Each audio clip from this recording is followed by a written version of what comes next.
Guys, Missouri Kid here. I'm really excited to preview this next coming season. Right now, I'm just going to talk about games easiest to toughest. It's really exciting to be talking about this next season and not the previous season or the aftermath of the previous season as far as DGB, Michael Sam, all that kind of stuff. I'm really excited to be talking about this. This list was really tough to make because, the first few games were easy. Then it got towards the middle, and it was really hard to rank them. And then you had the 3 road SEC key games, Tennessee, Florida, and A&M, and those were really hard to rank because a lot of them have a lot of unknowns put on them. So real quick, the easiest game, South Dakota State. You disagree? You're stupid. They bring in a talent. They're number 9 ranked in the preseason FCS poll. This could be like a North Dakota State versus Kansas State kind of thing, but I think Manny Mock will lead us to a victory. Again, not here to give previews, just quick description, just ranking them. So I'm sorry if I say you should win. Kentucky at home. Kentucky, the last couple of years, we've decimated. Even when we were injured and beaten and just horrible in 2012. 33-10, 48-17. Mark Stoops is building a good team, trying to build a good program over there. It's tough, but I don't think they have the pieces at quarterback and on offense as far as, winning big and maybe sneaking into a bowl. Defensively, they might be okay. Bud Dupree is a great defensive end. But, again, you got to give it to a man for trying. He's working hard up there. Okay, number 3, last game of the season, Arkansas at home. New rivalry. We're going to play them every year now. Really excited about that. You would think they'd take over for Kansas as far as the border war is concerned. But we don't have that previous history with Arkansas. The last time we played them was in the 08 Cotton Bowl where we beat them like 35-7 or 38-7. Tony Temple set the Cotton Bowl rushing record, by the way. Brett Bielema, disaster last year. They won their first 3 games, lost every rest of them. You'd think they're going to be better this year. They got a good Alex Collins and Jonathan Williams really are a good running back duo. I'm really excited to watch them. They're big and they're physical. But, again, their defense, even though Trey Flowers is a good defensive end, a lot of good DNs this year. You would hope that we could pull it out on senior day. And hopefully that game we're playing for something, whether it be a better bowl or an SEC's championship again.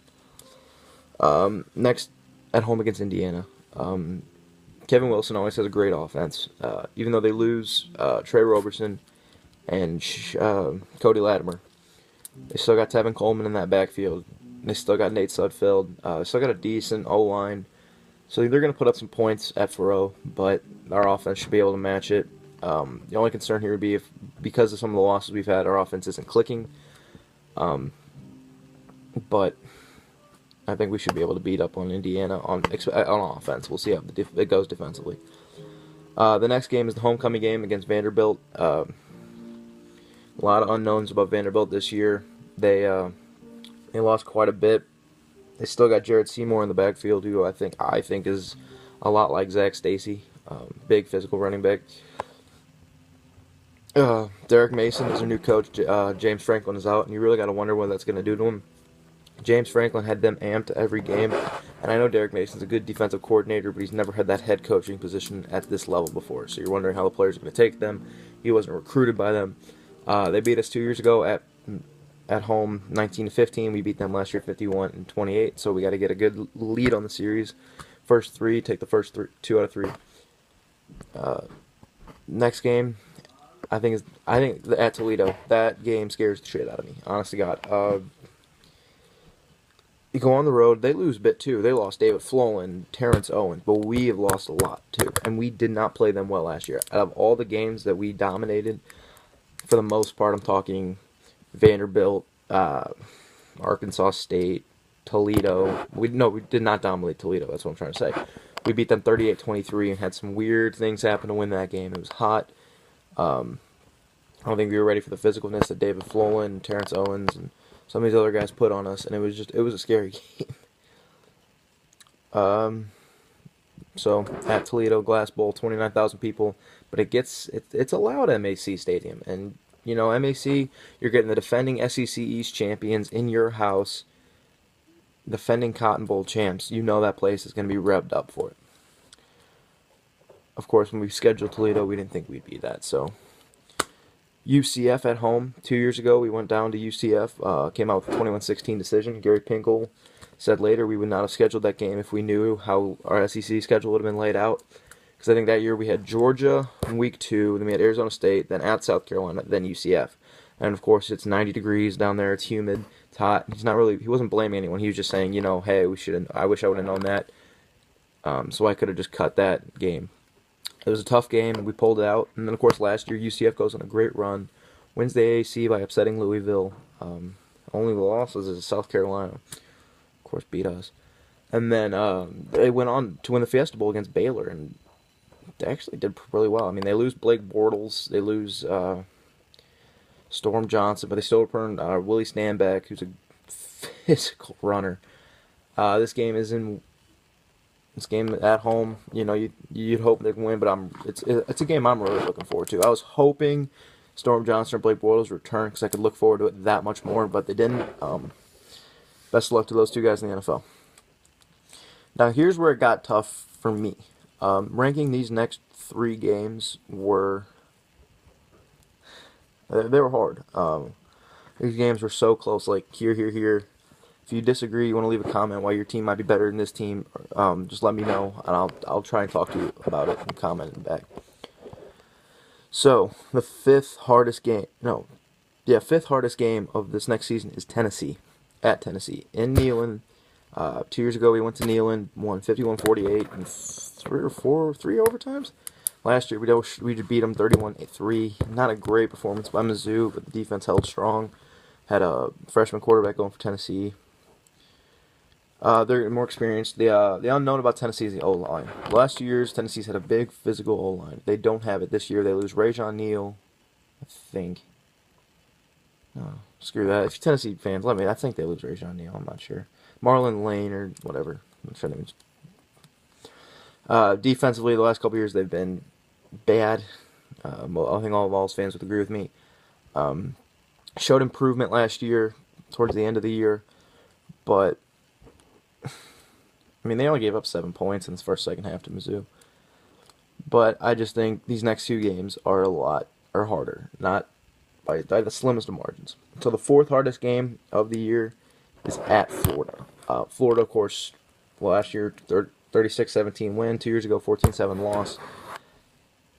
I'm really excited. I'm really seeing what Florida's like this year. Last year, of course, they had all the injuries. Everything that went bad for them, including losing to Georgia frickin' Southern. We go to the Swamp. It's gonna be, you gotta assume Florida's gonna be better. You gotta assume they're gonna be back to being bowl eligible and that kind of stuff. It's gonna be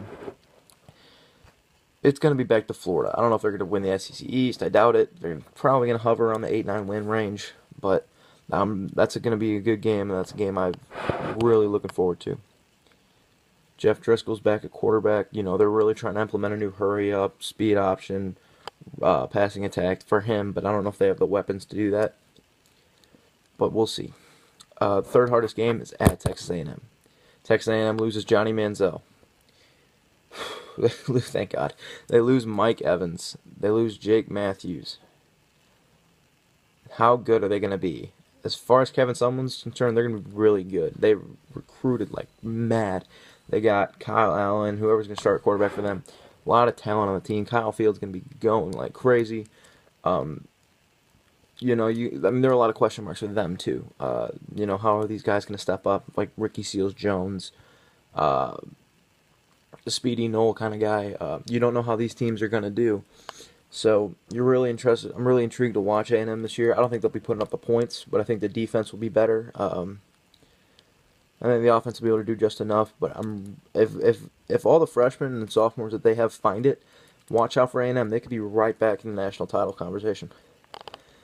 Then I personally think this is the biggest game of the year. It's not the hardest game of the year, but it's the biggest game of the year. If you want to do something special with this season, is at home against Georgia. 2 years ago, first game in the SEC, we lost 41-20. We go to Georgia last year and beat them up to 41-26. They lose a little. I think it's quite a bit on offense. Aaron Murray, but they get Todd Gurley. Shit. So really cannot wait for that game. And then at South Carolina is the hardest game of the year. I don't even think I have to explain that one. Oh my God, I'm not looking forward to that game. Unless the offense turns around like they did last year and, becomes a good game. Who knows? Dylan Thompson, we bottled him up last year. So, it was kind of shot that. So, ranked toughest, easiest, toughest as far as games this year. South Dakota State, Kentucky, Arkansas, Indiana, Vanderbilt, at Toledo, UCF, at Tennessee, at Florida, at A&M, Georgia, South Carolina, at South Carolina. If you disagree, leave a comment. Thanks for watching, guys. 2 months till this thing gets started and the real fun begins. Really freaking excited. Thank you for watching. MIZZOU, go Tigers.